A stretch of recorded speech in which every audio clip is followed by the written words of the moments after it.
दोस्तों एक बार फिर से आप लोग का स्वागत है मास्टर माइंड ऑफ जीके में।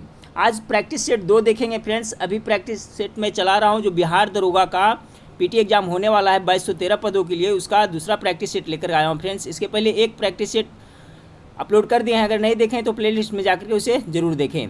तो देखिए फ्रेंड्स, इसमें भी टोटल 100 प्रश्न है। सभी प्रश्नों का लेवल है जो अच्छा है फ्रेंड्स, काफ़ी अच्छा है, इसलिए पूरा प्रैक्टिस सेट जरूर देखें। तो मैं कोशिश करूँगा फ्रेंड्स कम से कम समय में पूरा सेट को कवर करने के लिए। वीडियो अच्छा लगे तो लाइक कर दीजिएगा और चैनल को अभी तक सब्सक्राइब नहीं किया फ्रेंड्स तो चैनल को सब्सक्राइब कर बेल आइकन जरूर दबा दीजिएगा ताकि समय से आपको इंपॉर्टेंट वीडियो का नोटिफिकेशन मिलता रहे। तो चलिए इस वीडियो का पहला प्रश्न को देखते हैं। पहला प्रश्न आपका है कि एक्सोबायोलॉजी एक विज्ञान है जिसका संबंध है, किससे संबंध है फ्रेंड्स? तो देखिए एक्सोबायोलॉजी विज्ञान का संबंध आपका बाह्य अंतरिक्ष में जीवन के साथ है। ऑप्शन नंबर सी हो जाएगा। ठीक है, देखिए इसके अंतर्गत आपका ग्रहों उपग्रहों तथा चंद्रमा का भी अध्ययन किया जाता है। तो सवाल नंबर 1 का right answer option number C हो जाएगा। सवाल नंबर 2 है कि प्रकाश संश्लेषण के द्वारा हरे पौधे पैदा करते हैं, क्या पैदा करते हैं? तो देखिए इसका जो राइट आंसर होगा फ्रेंड्स ऑप्शन नंबर सी हो जाएगा, कार्बनिक द्रव्य करता है। ऐसे फ्रेंड्स आपका जब प्रकाश संश्लेषण क्रिया होता है तो आपको कार्बन डाइऑक्साइड भी निकलता है फ्रेंड्स, जल भी निकलता है, साथ साथ में कार्बोहाइड्रेट निकलता है। कार्बोहाइड्रेट को कार्बनिक द्रव्य भी कहा जाता है। तो इसका ऑप्शन नंबर सी बिल्कुल राइट आंसर हो जाएगा। प्रकाश संश्लेषण के द्वारा हरे पौधे पैदा करते हैं तो कार्बनिक द्रव्य। सवाल नंबर 3 देखिए फ्रेंड्स कि डायस्टेज एंजाइम का स्रोत है। तो डायस्टेज एंजाइम का स्रोत क्या हो जाएगा? ऑप्शन ए इसका बिल्कुल राइट आंसर होगा, लार ग्रंथि। सभी को पता है लार ग्रंथि से क्या फ्रेंड्स टाइलिन हार्मोन निकलता है जो आपको आपका टाइलिन जो स्टार्च को मल्टोज में बदल देता है फ्रेंड्स। ठीक है, तो इसका जो राइट आंसर हो जाएगा ऑप्शन नंबर ए हो जाएगा 3 का।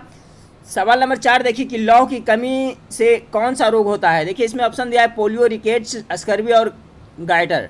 जिसका जो राइट आंसर हो जाएगा फ्रेंड्स ऑप्शन नंबर डी हो जाएगा। ऐसे फ्रेंड्स जनरली पूछा जाता है प्रश्न कि लौह की कमी से कौन सा रोग होता है? तो रक्त छिनता होता है जिसे अरक्ता भी कहते हैं। ठीक है, तो देखिए क्या होता है फ्रेंड्स कि जो लौह की कमी से प्रत्यक्ष या अप्रत्यक्ष रूप से क्या होता है कि हमारा जो थायराइड ग्रंथि है वो भी प्रभावित होता है। ठीक है, तो थायराइड ग्रंथि जब प्रभावित होता है फ्रेंड्स तो फिर आपका गाइटर रोग के लिए भी यह जिम्मेदार है। तो इसका जो राइट आंसर होगा फ्रेंड्स इसका ऑप्शन नंबर डी हो जाएगा। लेकिन याद रखिएगा फ्रेंड्स कि जनरली जो रक्त की आयरन की कमी से लोह की कमी से कौन सा रोग होता है? तो रक्त छिनता या अरक्ता होता है।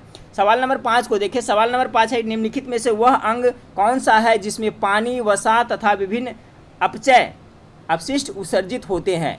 तो देखिए मानव शरीर का जो सबसे फेमस आपका जो कह सकते हैं उत्सर्जी अंग फ्रेंड्स वो क्या है? किडनी है। ठीक है, तो इसका जो राइट आंसर हो जाएगा ऑप्शन नंबर ए हो जाएगा, ब्रिक हो जाएगा कि निम्नलिखित में से वह अंग कौन सा है जिसमें पानी, वसा तथा विभिन्न अपचय अपशिष्ट उत्सर्जित होते रहते हैं? तो उत्सर्जी अंग आपका किडनी है फ्रेंड्स। इसका right answer option number A हो जाएगा, ब्रिक हो जाएगा।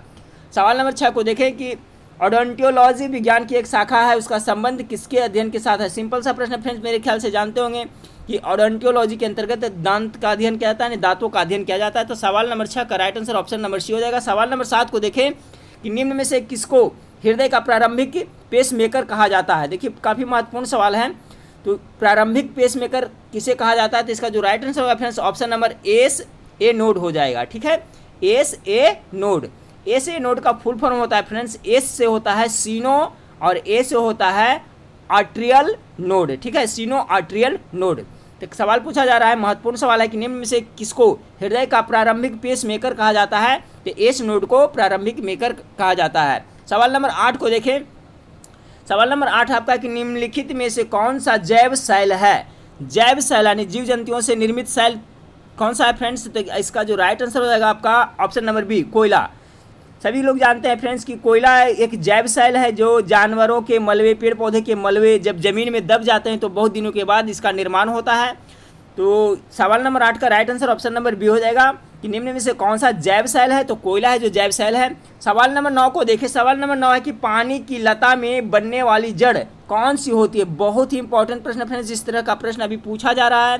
तो सवाल नंबर जो 9 है इसका जो राइट आंसर हो जाएगा ऑप्शन नंबर सी, पानी की लता में बनने वाली जड़ कौन सी होती है? तो आरोही जड़ होती है। कौन सा?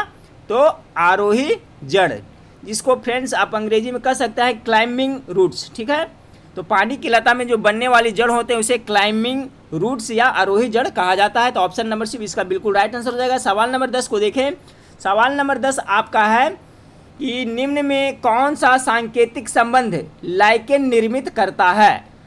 तो इसका जो राइट आंसर होगा फ्रेंड्स ऑप्शन नंबर ए, एक एल्गी तथा एक फंगस निम्न में कौन सा सांकेतिक संबंध लाइकेन निर्मित करता है? तो एक एल्गी तथा एक फंगस। सवाल नंबर 10 का right answer option number A हो जाएगा। सवाल नंबर 11 को देखें कि पुरानी किताबों का कागज भूरा किस कारण होता है? बहुत ही महत्वपूर्ण सवाल है। ठीक है फ्रेंड्स, देखिए 100 क्वेश्चन में पूरे हैं फ्रेंड्स, इसलिए मैं कोशिश करूंगा जल्दी जल्दी प्रैक्टिस सेट कवर करने के लिए। तो सवाल नंबर 11 का राइट आंसर क्या हो जाएगा? ऑप्शन नंबर डी हो जाएगा कि सेलुलेस के ऑक्सीकरण के कारण जो पुरानी किताबों का कागज है जो भूरा होने लगता है, तो किस कारण से होता है? तो इसमें जो सेलुलोज होता है उसका क्या होता है? ऑक्सीकरण हो जाता है। ठीक है, सेलुलोज के ऑक्सीकरण से पुरानी किताबों का कागज है जो भूरा दिखने लगता है। चलिए, तो सवाल नंबर 11 का right answer option number D हो जाएगा। सवाल नंबर 12 को देखें। सवाल नंबर 12 है कि मुद्रणालय में प्रयुक्त टाइप धातु किसके एलॉय है? बहुत ही महत्वपूर्ण सवाल है। ठीक है फ्रेंड्स, मुद्रालय जो छपाता है फ्रेंड्स, तो उसमें टाइप जो में प्रयुक्त टाइप धातु किसके एलॉय है? तो सवाल नंबर जो 12 का जो राइट आंसर हो जाएगा फ्रेंड्स, ऑप्शन नंबर बी हो जाएगा, सीसा और एंटीमनी का है। ठीक है, देखिए जो मुद्राने में प्रयुक्त टाइप धातु होता है फ्रेंड्स, उसमें सीसा एंटीमनी के साथ साथ टीन भी रहता है। ठीक है, जिसमें सीसा आपको 60 से 80% होता है, एंटीमनी है जो 11 से 30% होता है, और टीन में उसमें करीब 3 से 20% होता है। तो यहाँ पूछा जा रहा है कि मुद्रणालय में प्रयुक्त टाइप धातु किसके लिए होता है? तो सीसा और एंटीमनी ऑप्शन में दिया हुआ है फ्रेंड्स। इन साथ साथ में टीना भी रहता है, टीन भी रहता है। तो ऑप्शन नंबर 20 का जो राइट आंसर हो जाएगा। सवाल नंबर 13 को देखें कि विद्युत चालन करने वाले अधिकांश द्रव्य अम्लों, क्षारकों और खाली स्थान के विलयन होते हैं। तो किसके विलयन होते हैं? तो सवाल नंबर 13 का right answer option number C हो जाएगा, लवणों का विलयन होता है। ठीक है फ्रेंड्स, चलिए सवाल नंबर 14 को देखें। पॉलीथीन बनता है, पॉलीथीन किससे बनता है? तो सवाल नंबर 14 का right answer option number A हो जाएगा, एथिलीन से पॉलीथीन बनता है। सिंपल सा प्रश्न था फ्रेंड्स। चलिए सवाल नंबर 15 को देखिए कि न्यूक्लियर त्रिज्या को अभिव्यक्त करने के लिए सबसे उपयुक्त यूनिट क्या होता है? देखिए न्यूक्लियर त्रिज्या कहा जा रहा है। तो सवाल नंबर 15 का जो है फ्रेंड्स, जो राइट आंसर हो जाएगा ऑप्शन नंबर ए हो जाएगा, फर्मी हो जाएगा। ठीक है, न्यूक्लियर त्रिज्या को अभिव्यक्त करने के लिए सबसे उपयुक्त यूनिट क्या होता है? तो इसका राइट आंसर हो जाएगा, क्या हो जाएगा? फर्मी हो जाएगा। सवाल नंबर 15 का ऑप्शन नंबर ए बिल्कुल राइट आंसर हो जाएगा। लेकिन फ्रेंड्स अगर परमाणु त्रिज्या की बात करें तो देखिए जो परमाणु त्रिज्या होती है उसको किस में मापा जाता है? तो एंगस्ट्रॉम में मापा जाता है। लेकिन यहाँ पर न्यूक्लियर त्रिज्या को कहा जा रहा है, तो न्यूक्लियर त्रिज्या को अभिव्यक्त करने के लिए सबसे उपयुक्त यूनिट क्या होगा? तो फर्मी हो जाएगा। ठीक है, लेकिन अगर आपका परमाणु की त्रिज्या कहा जाएगा तो एंगस्ट्रॉम हो जाएगा। ठीक है, तो सवाल नंबर 15 का right answer option number A हो जाएगा। सवाल नंबर 16 को देखें। सवाल नंबर 16 आपका है कि निम्नलिखित में से कौन से यंत्र का प्रयोग आर्द्रता को मापने के लिए किया जाता है? बहुत ही महत्वपूर्ण सवाल है फ्रेंड्स। तो किसे कहते हैं? तो हाइग्रोमीटर का होता है। हाइग्रोमीटर का हिंदी क्या होता है फ्रेंड्स? तो इसका जो सवाल नंबर 16 का right answer option number B हो जाएगा, आर्द्रता मापी। ठीक है, आर्द्रता मापी को अंग्रेजी में क्या कहा जाता है? हाइग्रोमीटर कहा जाता है। तो कन्फ्यूज होने की जरूरत नहीं है फ्रेंड्स, कहीं कहीं पे आर्द्रता मापी रहेगा, कहीं कहीं पे हाइग्रोमीटर रहेगा। तो सवाल नंबर 16 का right answer option number B हो जाएगा। चलिए सवाल नंबर 17 को देखते हैं। सवाल नंबर 17 को देखते हैं फ्रेंड्स। चलिए सवाल नंबर 17 को देखें कि प्रावर्तन के नियम के अनुसार, सिंपल सा प्रश्न है फ्रेंड्स, ये 10th क्लास में आपका पढ़ने के लिए है फिजिक्स में, कि प्रावर्तन के नियम के अनुसार क्या होता है? तो देखिए प्रावर्तन के नियम के अनुसार ऑप्शन नंबर सी बिल्कुल राइट आंसर है। आपतन कोण सदैव प्रावर्तन कोण के बराबर होता है। प्रावर्तन के नियम के अनुसार आपका जो आपतन कोण होता है जो प्रावर्तन कोण के बराबर होता है। सवाल नंबर 17 का right answer option number C हो जाएगा। चलिए सवाल नंबर 18 को देखते हैं कि भूकंप की तीव्रता मापने के लिए किस पैमाने का प्रयोग किया जाता है फ्रेंड्स? तो देखिए पैमाना सिंपल सा प्रश्न है, गेस कीजिए। इसका राइट आंसर ऑप्शन नंबर हो जाए रिएक्टर पैमाना। ठीक है, और कौन सा यंत्र का प्रयोग होता है भूकंप मापने के लिए? तो सिस्मोग्राफ सबको पता होगा। ठीक है, तो सवाल नंबर 18 का राइट आंसर ऑप्शन नंबर हो जाएगा। सवाल नंबर 19 को देखें कि एक पहाड़ी पर चढ़ते हुए वाहन का ड्राइवर गियर का अनुपात रखता है। देखिए बहुत ही महत्वपूर्ण सवाल है। तो जो एक पहाड़ी पर कोई वाहन चढ़ता है फ्रेंड्स, तो ड्राइवर है जो गियर का अनुपात कितना रखता है? तो हमेशा 1 से कम रखता है। ठीक है फ्रेंड्स, 1 के बराबर भी नहीं रखता है, 1 से अधिक भी नहीं रखता है। ठीक है, लेकिन तो इसका राइट आंसर क्या हो जाएगा? 1 से कम। यानी सवाल नंबर 19 का जो right answer option number B हो जाएगा। ध्यान रखिएगा 1 से कम रहेगा। ठीक है, गियर का अनुपात कितना रहेगा? तो 1 से कम रहेगा। सवाल नंबर, हाँ फ्रेंड्स, तो सवाल नंबर 20 को देखें। सवाल नंबर 20 है कि निम्नलिखित में से कौन सा सर्वोत्तम विद्युत चालक है? तो देखिए विद्युत का सर्वोत्तम चालक, सबसे अच्छा चालक क्या है? तो इसका जो राइट आंसर हो जाएगा ऑप्शन नंबर डी हो जाएगा। ठीक है फ्रेंड्स, सबसे अच्छा विद्युत का चालक कौन होता है? चांदी होता है फ्रेंड्स, इसके बाद तांबा होता है, ठीक है, उसके बाद सोना होता है। ठीक है, तो याद रखिएगा सबसे अच्छा है वो आपका विद्युत का चालक चांदी होगा, उसके बाद दूसरे स्थान पे तांबा होता है, तीसरे स्थान पे सोना होता है। तो चलिए सवाल नंबर 21 को देखते हैं। सवाल नंबर 21 आपका है कि भारतीय संविधान में अल्पसंख्यकों को मान्यता किस आधार पर दी गई है? तो देखिए भारतीय संविधान में जो अल्पसंख्यक लोग हैं उनको मान्यता धर्म और भाषा के आधार पर दिया गया है। तो क्वेश्चन के अनुसार फ्रेंड्स ऑप्शन नंबर ए बिल्कुल इसका राइट आंसर हो जाएगा। भारतीय संविधान में अल्पसंख्यकों को मान्यता किस आधार पर दिया गया है? तो धर्म और भाषा के आधार पर दिया गया है। तो 21 नंबर क्वेश्चन का right answer option number A हो जाएगा, धर्म। सवाल नंबर 22 को देखिए। सवाल नंबर 22 से भारत में प्रधानमंत्री तब तक अपने पद पर रहता है जब तक उसे प्राप्त है। ठीक है फ्रेंड्स, इससे संबंधित प्रश्न मैं पिछले सेट में डिस्कस किया था। तो इसका जो राइट आंसर हो जाएगा ऑप्शन नंबर सी हो जाएगा, लोकसभा का विश्वास। जब तक लोकसभा का विश्वास रहता है फ्रेंड्स, यानी जब तक लोकसभा भंग नहीं होता है तब तक प्रधानमंत्री अपने पद पर बने रह सकते हैं। तो भारत में प्रधानमंत्री तब तक अपने पद पर रहता है जब तक उसे क्या प्राप्त होता है? तो लोकसभा का विश्वास प्राप्त होता है। सवाल नंबर 23 को देखें। सवाल नंबर 23 आपका है कि राष्ट्रपति होता है, राष्ट्रपति क्या होता है फ्रेंड्स? तो इसका भारत का प्रथम व्यक्ति होता है जिसे ही भारत का नागरिक होता है, भारत का संवैधानिक प्रधान होता है, यानी ऑप्शन नंबर डी इसका बिल्कुल राइट आंसर हो जाएगा। सवाल नंबर 24 को देखें कि भारतीय संविधान में वर्तमान में कितने मौलिक कर्तव्य शामिल किए गए हैं? तो भारतीय संविधान में वर्तमान में कितने मौलिक कर्तव्य हैं फ्रेंड्स? तो पहले 10 थे लेकिन अभी कितना हो गया है? 11 हो गया है। ठीक है, अगर अभी पूछे कि वर्तमान में मौलिक कर्तव्यों की संख्या कितना? 11वां मौलिक कर्तव्य है फ्रेंड्स जो शिक्षा का अधिकार है, जो शामिल किया गया है।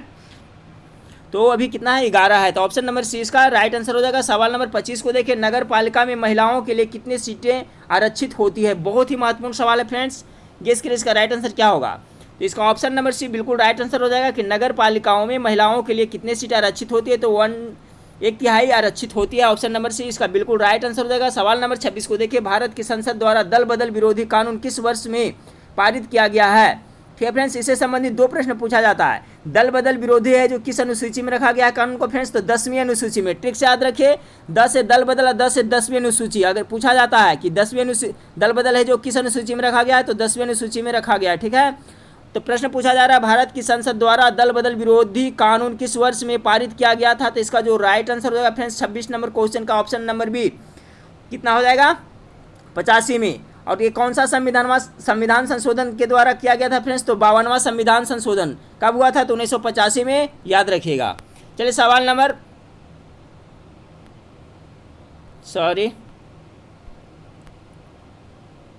चलिए फ्रेंड्स सवाल नंबर 27 को देखते हैं। सवाल नंबर 27 आपका है कि निम्नलिखित में से किस अधिनियम द्वारा भारत में प्रांतों को स्वायत्तता प्रदान की गई थी? ये भी महत्वपूर्ण सवाल है फ्रेंड्स। तो देखिए प्रांतों को स्वायत्तता प्रदान की गई थी, कौन सा अधिनियम? सवाल नंबर 27 का जो राइट आंसर है ऑप्शन नंबर सी, भारत सरकार अधिनियम 1935। और इसी के द्वारा फ्रेंड्स आपको केंद्र में द्वैध शासन स्थापित किया गया था। तो सवाल नंबर 27 का right answer option number C हो जाएगा। चलिए सवाल नंबर 28 को देखते हैं। सवाल नंबर 28 की निम्नलिखित में से कौन भारत के संसद के दोनों सदनों में से एक किसी का भी सदस्य नहीं होता है? कौन नहीं होता है फ्रेंड्स? तो ऑप्शन ए में प्रधानमंत्री तो होते हैं, भारत के वित्त मंत्री भी होते हैं, भारत के राष्ट्रपति होते हैं या नहीं होते हैं? ठीक है फ्रेंड्स, तो इसका जो राइट आंसर हो जाएगा ऑप्शन नंबर सी हो जाएगा। ठीक है, केवल 3 यानी राष्ट्रपति। प्रश्न क्या था फ्रेंड्स कि निम्न में से कौन है जो भारत के संसद के दोनों सदनों में से किसी एक का सदस्य नहीं होता है? तो राष्ट्रपति है जो भारत के दोनों सदन है इसमें से किसी का सदस्य नहीं होता है, बाकी प्रधानमंत्री वित्त मंत्री होते हैं। सवाल नंबर 29 को देखें कि 73वां संविधान संशोधन का संबंध किससे है? सिंपल सा प्रश्न है फ्रेंड्स, इसका ऑप्शन नंबर ए बिल्कुल राइट आंसर हो जाएगा, पंचायत से राज से संबंधित है। सवाल नंबर 30 को देखिए। भारत में संवैधानिक उपचारों का अधिकार संविधान के किस अनुच्छेद के निर्देश के अंतर्गत रखा गया है फ्रेंड्स? बहुत ही महत्वपूर्ण सवाल है। तो अनुच्छेद 32 के अंतर्गत रखा गया, ऑप्शन नंबर ए इसका बिल्कुल राइट आंसर हो जाएगा फ्रेंड्स, क्योंकि संविधान के जो अनुच्छेद 32 है फ्रेंड्स इसको संविधान के इसे आत्मा भी कहा गया है फ्रेंड्स। डॉक्टर भीमराव अम्बेडकर ने संवैधानिक उपचार को क्या कहा था? तो संविधान के आत्मा कहा था, जिसे किस अनुच्छेद में रखा गया? तो अनुच्छेद 32 में। तो ऑप्शन नंबर ए इसका बिल्कुल राइट आंसर हो जाएगा। सवाल नंबर 31 को देखें। ग्रेट हिमालय की ऊंचाई क्या है? तो फ्रेंड्स देखिए जो हिमालय के एवरेस्ट की जो ऊंचाई है कितना 8,848 दिया जाता था फ्रेंड्स, लेकिन इसमें ऑप्शन में नहीं है, तो अब कितना हो जाए इसका 8,850 मीटर। ठीक है, तो ग्रेट हिमालय की ऊंचाई क्या है? तो 8,850 मीटर है। सवाल नंबर 32 को देखें कि जो अधोलिखित में से कौन सा जोड़ा सही नहीं है? तो कौन सा जोड़ा है जिसमें सही नहीं है? जनजाति इधर दिया हुआ है फ्रेंड्स, इधर है आपका मूल्यराज है। तो थारू जनजाति कहाँ पाया जाता है? भूटिया है, थारू को दिया है फ्रेंड्स उत्तर प्रदेश, भूटिया दिया है उत्तर प्रदेश, मुंडा दिया है बिहार में, और कोल दिया है राजस्थान में। तो इसका जो कौन सा है जोड़ा जो सुमेलित नहीं है? तो सवाल नंबर जो 32 है फ्रेंड्स, इसका जो राइट आंसर हो जाएगा ऑप्शन नंबर बी। ठीक है, बी यानी भूटिया है जो सुमेलित नहीं है।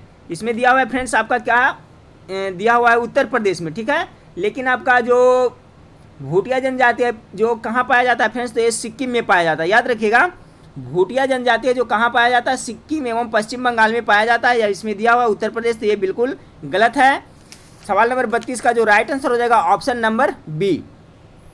चलिए सवाल नंबर 33 को देखते हैं। सवाल नंबर 33 है कि भारत का क्षेत्रफल संसार के क्षेत्रफल 2.4% का है, परंतु इसकी संपूर्ण मानव जाति का कितना प्रतिशत जनसंख्या है? ये पूछा जा रहा है फ्रेंड्स। तो सवाल नंबर जो 33 है इसका जो राइट आंसर हो जाएगा ऑप्शन नंबर बी, 17.5% जनसंख्या है। चलिए सवाल नंबर 34 को देखते हैं। सवाल नंबर 34 है रेगुर, ठीक है, किसका नाम है?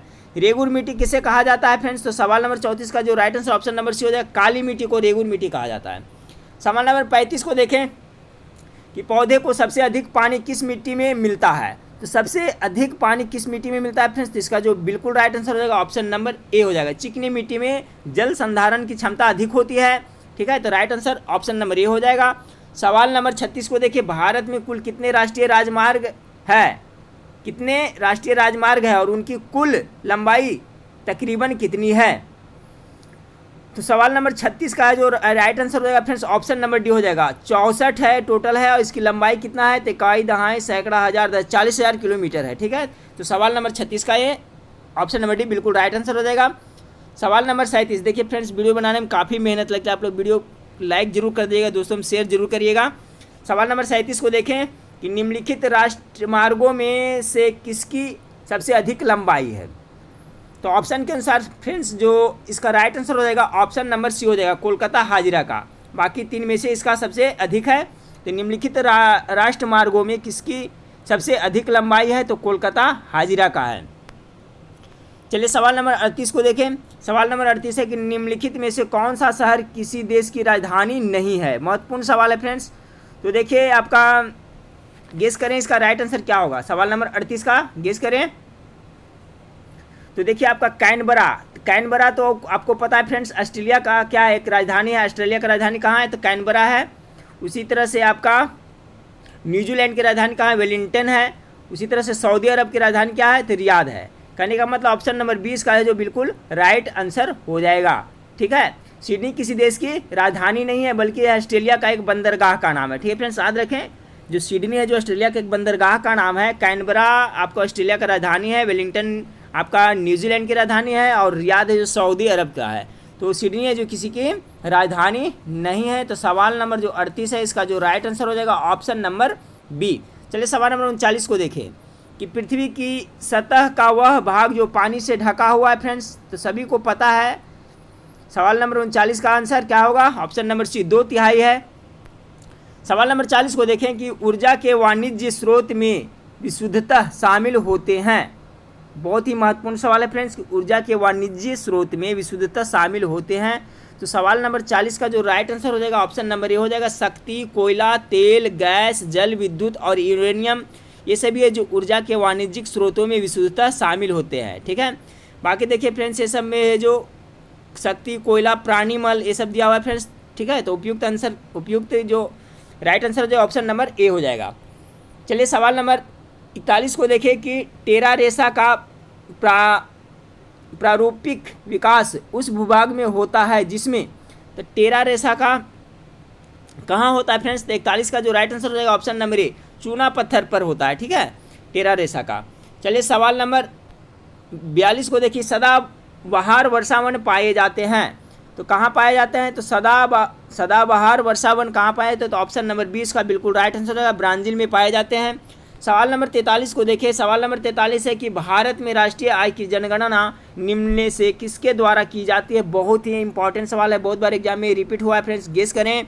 भारत में राष्ट्रीय आय की जनगणना निम्नलिखित में से किसके द्वारा की जाती है? ऑप्शन नंबर सी इसका बिल्कुल राइट आंसर हो जाएगा केंद्रीय सांख्यिकी संगठन। इसका मुख्यालय कहाँ फ्रेंड्स? तो कोलकाता में है, याद रखिएगा।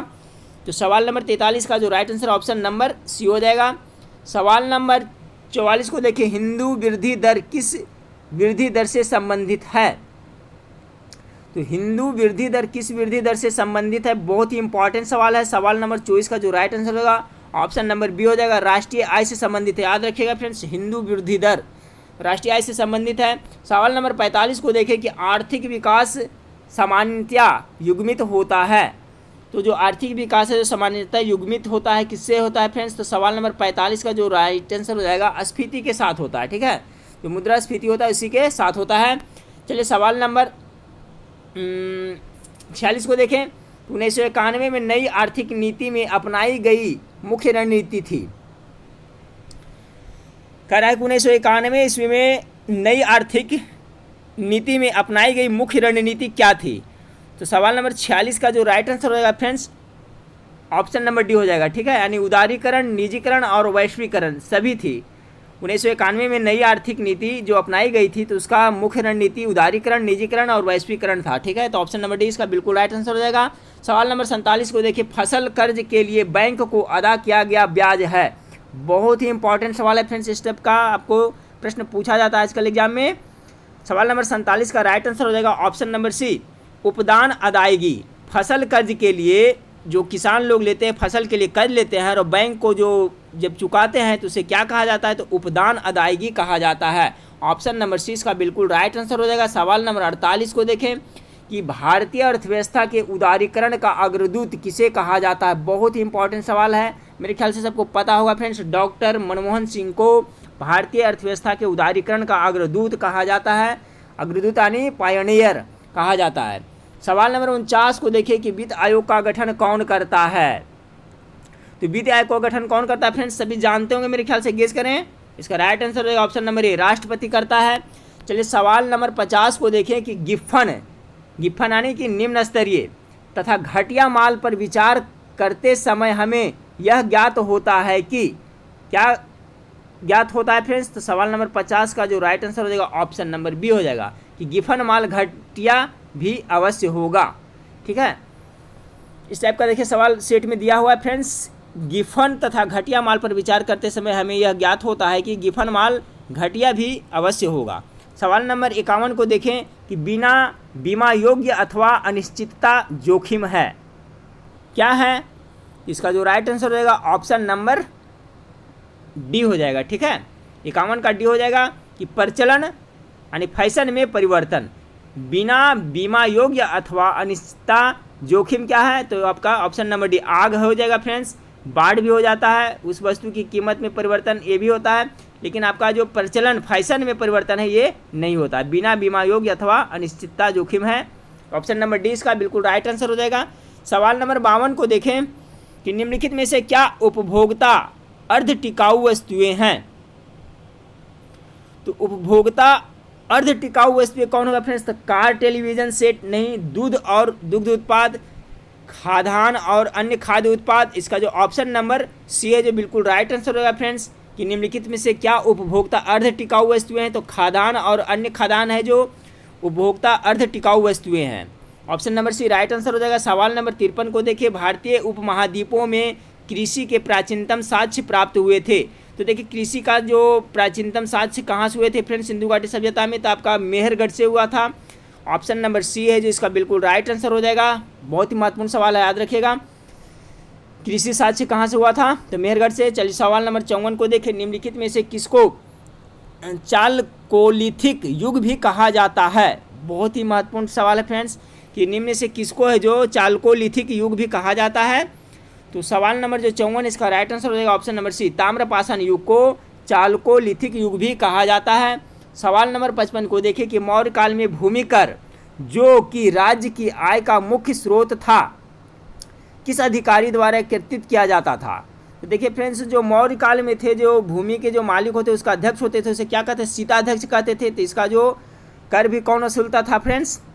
एकत्रित कौन करता था? तो आपका ऑप्शन नंबर सी बिल्कुल राइट आंसर हो जाएगा, शीताध्यक्ष हो जाएगा। चलिए सवाल नंबर 56 को देखें। देखिए महत्वपूर्ण सवाल है फ्रेंड्स, बहुत बार ये रिपीट हुआ है कि मौर्य काल में भूमि कर जो कि राज्य की आय का मुख्य स्रोत था, किस अधिकारी द्वारा एकत्रित किया जाता था? तो सीताध्यक्ष द्वारा एकत्रित किया जाता था। सवाल नंबर 54 को देखिए, काव्य शैली का प्राचीनतम नमूना किसके अभिलेख में मिलता है? तो सवाल नंबर जो 56 इसका राइट आंसर होगा friends option number A, Rudradaman के। काव्य शैली का प्राचीनतम नमूना किसके अभिलेख में मिलता है? तो रुद्रदामन के। चलिए सवाल नंबर 57 को देखें, नालंदा विश्वविद्यालय के विनाश का कारण क्या था?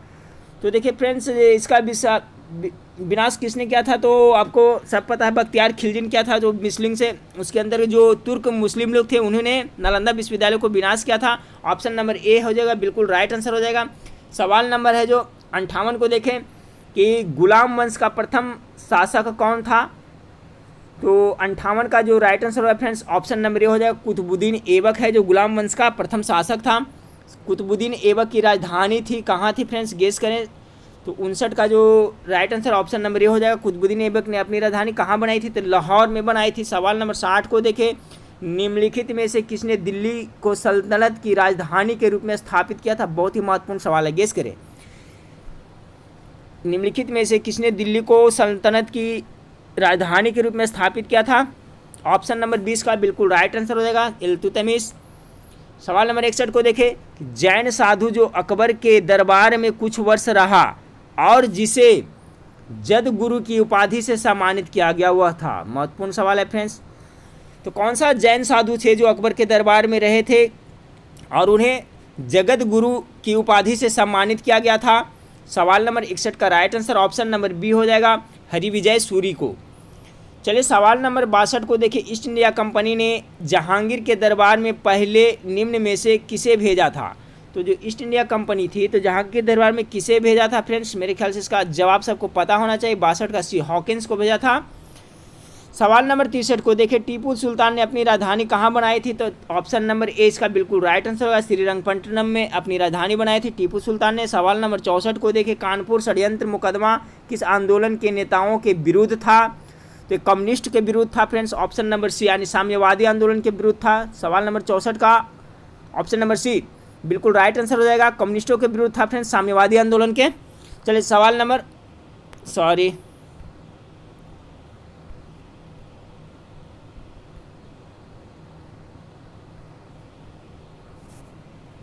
ठीक है फ्रेंड्स, सवाल नंबर 64 हो गया था, कानपुर षड्यंत्र मुकदमा किस आंदोलन के नेताओं के विरुद्ध था? तो साम्यवादी आंदोलन, ऑप्शन नंबर सी इसका बिल्कुल राइट आंसर हो जाएगा। हाँ फ्रेंड्स, तो सवाल नंबर 65 को देखिए, सवाल नंबर 65 पूछा जा रहा है कि मुजफ्फरपुर में किंग्स फोर्ट की हत्या का प्रयास कब किया गया? तो देखिए कब किया गया था, इसका राइट आंसर हो जाएगा ऑप्शन नंबर ए, 1908 ईस्वी में। आपको 30 अप्रैल 1908 ईस्वी को खुदीराम बोस और प्रफुल्ल चंद्र चाकी ने किंग्स फोर्ट को मारने के लिए हत्या किए थे, बम फेंके थे। लेकिन फ्रेंड्स यह किंग्स फोर्ट क्या है, बच गए थे। और गलती से कौन मर गए थे फ्रेंड्स? जो कैनेडी थी, मिस्टर कैनेडी की पत्नी एवं पुत्री मारी गई थी। ठीक है, तो सवाल नंबर 65 का जो राइट आंसर हो जाएगा ऑप्शन नंबर ए हो जाएगा, 1908। याद रखिएगा 30 अप्रैल 1908। सवाल नंबर 66 है, निम्नलिखित कथनों में से कौन चंपारण सत्याग्रह के संबंध में सही नहीं है? तो यह किसानों से जुड़ा था। जी हाँ, जो चंपारण आंदोलन था किसानों से जुड़ा हुआ था। इसे तिनकठिया प्रथा के विरुद्ध संचालित किया गया था, ये भी सही है। डॉक्टर राजेंद्र प्रसाद तथा जेबी कृपलानी इसमें एमके गांधी को सहयोग किया था, बिल्कुल सही है। डॉक्टर राजेंद्र प्रसाद और कृपलानी जी ने सहयोग किए थे, डी इसका है जो गलत हो जाएगा फ्रेंड्स। यह प्रथम आंदोलन था जिससे एमके गांधी ने संपूर्ण भारत के स्तर पर आरंभ किया था। नहीं, जो आपका चंपारण आंदोलन था फ्रेंड्स वो चंपारण तक ही सीमित था। तो ये इसका जो राइट आंसर हो जाएगा ऑप्शन नंबर डी हो जाएगा, सवाल नंबर 66 का। अब चलिए सवाल नंबर 67 को देखें, वेदों के पुनरुत्थान का श्रेय किसे जाता है? तो इसका जो राइट आंसर होगा ऑप्शन नंबर सी हो जाएगा, स्वामी दयानंद सरस्वती, जिन्होंने आर्य समाज की स्थापना किए थे फ्रेंड्स। अब वेदों की ओर लौटो का नारा किसने दिया था? तो स्वामी दयानंद सरस्वती दिए थे। तो वेदों के पुनरुत्थान का श्रेय किसे जाता है? स्वामी दयानंद सरस्वती को। महत्वपूर्ण सवाल है फ्रेंड्स, सवाल नंबर 67 का option number C right answer हो जाएगा। सवाल नंबर 68 को देखें, किस गवर्नर जनरल पर महाभियोग का मुकदमा चलाया गया था? तो इसका जो राइट आंसर होगा friends option number A, Warren Hastings पे महाभियोग का मुकदमा चलाया गया था। सवाल नंबर 59 को देखें, 69 को देखें, भारत में न्यायिक संगठन की स्थापना किसने की? तो भारत में जो न्यायिक संगठन की स्थापना श्रेय जाता है लॉर्ड कॉर्नवालिस को जाता है, ऑप्शन नंबर 20 का बिल्कुल राइट आंसर हो जाएगा। सवाल नंबर 70 देखिए कि निम्नलिखित में से किस गवर्नर जनरल ने भारत की प्रसंविदाबद्ध सिविल सेवा covenanted civil service of India का सृजन किया, जो कालांतर में भारतीय सिविल सेवा के नाम से जाने। सभी जानते हैं फ्रेंड्स, सिविल सेवा का प्रारंभ करने का श्रेय किसको जाता है? तो लॉर्ड कॉर्नवालिस को ही जाता है। ऑप्शन नंबर सी बिल्कुल राइट आंसर हो जाएगा। सवाल नंबर 71 को देखें कि 52वें आसियान विदेशी मंत्री, ठीक है, 52वीं आसियान विदेश मंत्री बैठक का आयोजन किस शहर में किया गया? देखिए यहाँ से करंट अफेयर्स के कुछ क्वेश्चन है फ्रेंड्स। तो 52वें आसियान विदेश मंत्री की बैठक का आयोजन किस शहर में किया गया? 71 नंबर का right answer option number A हो जाएगा, बैंकॉक में किया गया। सवाल नंबर 72 को देखें कि हाल ही में किस भारतीय पूर्व क्रिकेटर को भारत गौरव अवार्ड से सम्मानित किया गया? तो किसे किया गया फ्रेंड्स, गेस करें। तो इसका जो राइट आंसर होगा option number B, Kapil Dev को। चलिए सवाल नंबर 73 को देखें कि महिला अंतर्राष्ट्रीय T20 में 1000 रन और 100 विकेट लेने वाला पहला क्रिकेटर कौन है? तो सवाल नंबर 73 का जो right answer option number C हो जाएगा, एलिस पेरी, जो ऑस्ट्रेलिया की खिलाड़ी हैं, याद रखिएगा। एलिस पेरी प्रथम महिला है जो T20 अंतर्राष्ट्रीय मैच में 1000 रन और 100 विकेट लेने वाली प्रथम महिला बनी है, ठीक है, याद रखिएगा एलिस पेरी। और कहाँ के हैं? तो ऑस्ट्रेलिया के हैं। सवाल नंबर 74 है कि QS best student cities ranking के अनुसार विश्व में छात्रों के लिए सर्वश्रेष्ठ शहर कौन सा है? बहुत ही महत्वपूर्ण सवाल है फ्रेंड्स। तो इसका जो राइट आंसर हो जाएगा friends option number D, London हो जाएगा। 74 का right answer option number D हो जाएगा, लंदन। सवाल नंबर 75 है कि महाराष्ट्र के किस शहर में ब्रिटिश कालीन भूमित बंकर को संग्रहालय के रूप में परिवर्तित किया गया है? तो कौन सा शहर में किया गया है फ्रेंड्स? सवाल एक बार फिर से देखिए, महाराष्ट्र के किस शहर में ब्रिटिश कालीन भूमित बंकर को संग्रहालय के रूप में परिवर्तित किया गया है? तो सवाल नंबर 75 का right answer option number C हो जाएगा, मुंबई में। सवाल नंबर 76 को देखें कि 2019 IBC international honour of excellence किसने जीता? तो किसने जीता फ्रेंड्स 2019 का IBC international honour of excellence किसने जीता? सवाल नंबर 76 का right answer option number D हो जाएगा, एंडी सर्किस ने जीता। सवाल नंबर 77 को देखें। सवाल नंबर 77 आपका है, बंगलुरु में भारत ने किस देश के साथ मिलकर इनोवेशन फॉर क्लीन एयर नामक पहल लॉन्च की? देखिए बहुत ही महत्वपूर्ण सवाल है। तो बंगलुरु में भारत ने किस देश के साथ मिलकर इनोवेशन फॉर क्लीन एयर नामक पहल लॉन्च की है? सवाल नंबर 77 का right answer option number A हो जाएगा, यूनाइटेड किंगडम। सवाल नंबर 78 को देखें, अटल सामुदायिक नवोन्मेष केंद्र को किस शहर में लॉन्च किया गया है? अटल सामुदायिक नवोन्मेष केंद्र को किस शहर में लॉन्च किया गया है? 78 का option number B right answer रहेगा, नई दिल्ली में। सवाल नंबर 79 को देखें, नेशनल सिक्योरिटी गार्ड किस केंद्रीय मंत्रालय के अधीन कार्य करता है? बहुत ही इंपॉर्टेंट सवाल है, गेस करें इसका राइट आंसर क्या होगा। नेशनल सिक्योरिटी गार्ड किस केंद्रीय मंत्रालय के अधीन कार्य करता है? तो ऑप्शन नंबर सी, केंद्रीय गृह मंत्रालय के अंतर्गत काम करता है। ऑप्शन नंबर सी इसका बिल्कुल राइट आंसर हो जाएगा। सवाल नंबर 80 को देखिए, हाल ही में सुर्खियों में रहे कैफे डे के संस्थापक कौन थे? कैफे डे के संस्थापक पूछा जा रहा है फ्रेंड्स, बहुत ही इंपॉर्टेंट सवाल है। 80 का right answer option number D हो जाएगा, वीजी सिद्धार्थ थे। कैफे डे के संस्थापक कौन थे, जो हाल ही में इनका निधन भी हो गया फ्रेंड्स, तो कौन थे? वीजी सिद्धार्थ।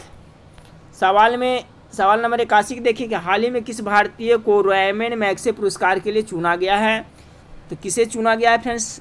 81 का right answer option number A हो जाएगा, रवीश कुमार को। हाल ही में किस भारतीय को रैमन मैग्सेसे पुरस्कार के लिए चुना गया है? इसका जो राइट आंसर हो जाएगा friends option number A, Ravish Kumar को। चलिए सवाल नंबर 82 को देखें कि हाल ही में केंद्र सरकार ने किस उद्देश्य के लिए काबिल की स्थापना की है?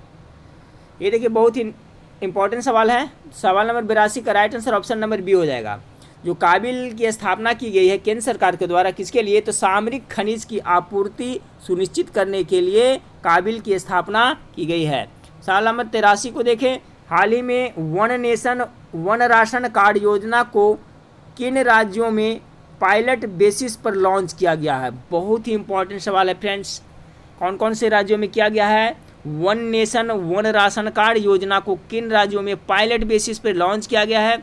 सवाल नंबर 83 का right answer option number C हो जाएगा। ठीक है, कहाँ? तेलंगाना, आंध्र प्रदेश, महाराष्ट्र और गुजरात में one nation one ration card योजना है, उसको पायलट बेसिस पे लॉन्च किया गया। याद रखिएगा, तेलंगाना, आंध्र प्रदेश, महाराष्ट्र और गुजरात में। ठीक है फ्रेंड्स, सवाल नंबर 83 का right answer option number C हो गया। अब देखते हैं सवाल नंबर 84 का।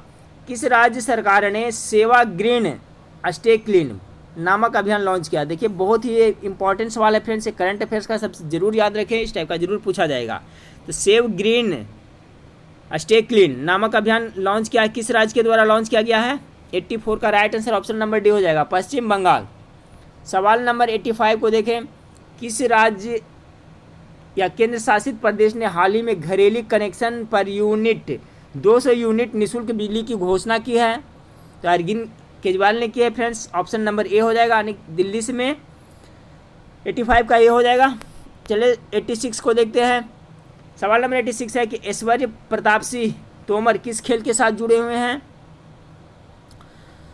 तो आपका जो ऐश्वर्य प्रताप सिंह है जो शूटिंग से जुड़े हुए हैं, ऑप्शन नंबर 20 का बिल्कुल राइट आंसर हो जाएगा, 86 नंबर का। सवाल नंबर 87 को देखें कि tools and weapons the promise and the peril of the digital age नामक पुस्तक के लेखक कौन है फ्रेंड्स? इस पुस्तक का लेखक कौन है, गेस करें। 87 का जो राइट आंसर हो जाएगा ऑप्शन नंबर सी हो जाएगा, ब्रैंड स्मिथ तथा कैरोल एंड ब्राउन। सवाल नंबर 88 को देखिए। भारतीय वन प्रबंधन संस्थान किस शहर में स्थित है? तो इसका जो राइट आंसर है ऑप्शन नंबर डी, भोपाल में है। भारतीय वन प्रबंधन संस्थान किस शहर में स्थित है? तो भोपाल में स्थित है। सवाल नंबर 89 को देखें। विश्व स्तनपान सप्ताह 2019 की थीम क्या है? बहुत ही इंपॉर्टेंट सवाल है फ्रेंड्स, गेस करें इसका राइट आंसर क्या होगा। विश्व स्तनपान सप्ताह, ठीक है, विश्व स्तनपान सप्ताह 2019 की थीम क्या है? तो देखिए जो विश्व स्तनपान सप्ताह है फ्रेंड्स, कब बनाया जाता है? तो 1 से 7 अगस्त, डेट भी याद रखिएगा, 1 अगस्त से लेकर के 7 अगस्त तक। तो इसका थीम पूछा जा रहा है फ्रेंड्स 219 में क्या था? तो 89 का जो राइट आंसर हो जाएगा फ्रेंड्स ऑप्शन नंबर ए हो जाएगा। ठीक है, माता पिता को सशक्त बनाना। सवाल नंबर 90 को देखें कि किस केंद्रीय मंत्रालय द्वारा भारत में प्रथम टाइम रिलीज स्टडी का संचालन किया जा रहा है? तो इसका जो राइट आंसर हो जाएगा ऑप्शन नंबर बी हो जाएगा, वित्त मंत्रालय द्वारा। कि किस केंद्रीय मंत्रालय द्वारा भारत में प्रथम टाइम रिलीज स्टडी का संचालन किया जा रहा है? तो वित्त मंत्रालय के द्वारा। सवाल नंबर 91 को देखिए कि कोसी मेला बिहार में कहाँ आयोजित किया जाता है? मेरे ख्याल से इसका जवाब पता होना चाहिए आप लोग को। कोसी मेला कहाँ होता है? तो क से कोसी, क से कटिहार, याद रखिएगा फ्रेंड्स। कोसी मेला कहाँ होता है? कटिहार में होता है। सवाल नंबर 92 को देखें। मौर्य काल में तांबे के सिक्के को क्या कहा जाता था? गेस करें फ्रेंड्स 92 का। तो देखिए मौर्य काल में जो तांबा का सिक्का था उसको मासक एवं काकनी कहा जाता था। ऑप्शन नंबर 20 का बिल्कुल राइट आंसर हो जाएगा। सवाल नंबर 93 को देखिए। मखदूम साहब की दरगाह कहाँ स्थित है? तो ये आपका बिहार शरीफ में स्थित है फ्रेंड्स। ऑप्शन नंबर सी इसका बिल्कुल राइट आंसर हो जाएगा। मखदूम साहब की दरगाह कहाँ स्थित है? तो बिहार शरीफ में। 94 को देखिए। भोजपुरी का शेक्सपियर किसे कहा जाता है? बहुत ही इंपॉर्टेंट सवाल है फ्रेंड्स। भ से भोजपुरी, भ से भिखारी ठाकुर, इस तरह से कुछ याद रखें। 94 का ऑप्शन नंबर डी बिल्कुल राइट आंसर हो जाएगा। भोजपुरी का शेक्सपियर किसे कहा जाता है? तो भिखारी ठाकुर को भोजपुरी का शेक्सपियर कहा जाता है। इस तरह से सेंटेंस बना लें। 95 को देखें। मौर्य काल में आयातित वस्तुओं पर कितना प्रतिशत बिक्री कर लगाया जाता था? तो जो मौर्य काल में जो भी वस्तु आयात किया जाता था फ्रेंड्स, उसमें कितना बिक्री कर लगाया जाता है, यही पूछा जा रहा है। 95 का ऑप्शन नंबर डी 10% लगाया जाता था। डी इसका राइट आंसर हो जाएगा। सवाल नंबर 96 को देखें। बिहार के युवाओं ने कब बिहार सोशलिस्ट पार्टी की स्थापना की थी? तो बिहार सोशलिस्ट पार्टी की स्थापना कब की गई थी? तो आपका 1931 ईस्वी में। ऑप्शन नंबर ए इसका बिल्कुल राइट आंसर हो जाएगा। 97 को देखें। 97 है फ्रेंड्स आपका। बिहार में कुल कितने प्रखंड है फ्रेंड्स? तो बिहार में कुल प्रखंडों की संख्या कितना है? तो सेट के इसके हिसाब से फ्रेंड्स 534 है। तो 97 का जो राइट आंसर हो जाएगा ऑप्शन नंबर बी। बिहार में कुल कितने प्रखंड है? तो 534 है। 98 को देखें, महात्मा बुद्ध ने अपना प्रथम धर्मचक्र उपदेश किस स्थान पर दिए थे? सभी को पता होना चाहिए फ्रेंड्स। सारनाथ में सबसे पहले अपना प्रथम उपदेश दिए थे, जो धर्मचक्र प्रवर्तन कहलाया था। 99 को देखें, मुल्ला बहबहानी कहाँ के यात्री थे? तो जो मुल्ला बहबहानी थे फ्रेंड्स, आपको ईरान के यात्री थे। कहाँ के थे? मुल्ला बहबहानी कहाँ के यात्री थे? ईरान के थे। चलिए इस वीडियो का लास्ट प्रश्न को देखते हैं कि बिंबिसार एवं अजातशत्रु किस वंश के थे? तो बिंबिसार थे जो आपका फ्रेंड्स हर्यक वंश के थे, संस्थापक थे यही थे बिंबिसार। अजातशत्रु उन्हीं के बेटा था। तो सवाल नंबर 100 का right answer option number D हो जाएगा। ठीक है फ्रेंड्स, तो ये 100 प्रश्न का प्रैक्टिस सेट था फ्रेंड्स। इसी तरह से मैं कंटिन्यू प्रत्येक दिन आप लोग को प्रैक्टिस सेट प्रोवाइड करता रहूँगा फ्रेंड्स। ठीक है, और कुछ दिन में फ्रेंड्स मैं इस पे लाइव क्लास भी चालू करने वाला हूँ फ्रेंड्स, खास करके RRB, NTPC, railway group D के लिए। तो नेक्स्ट वीडियो में फिर मिलते हैं। देखने के लिए थैंक यू, धन्यवाद।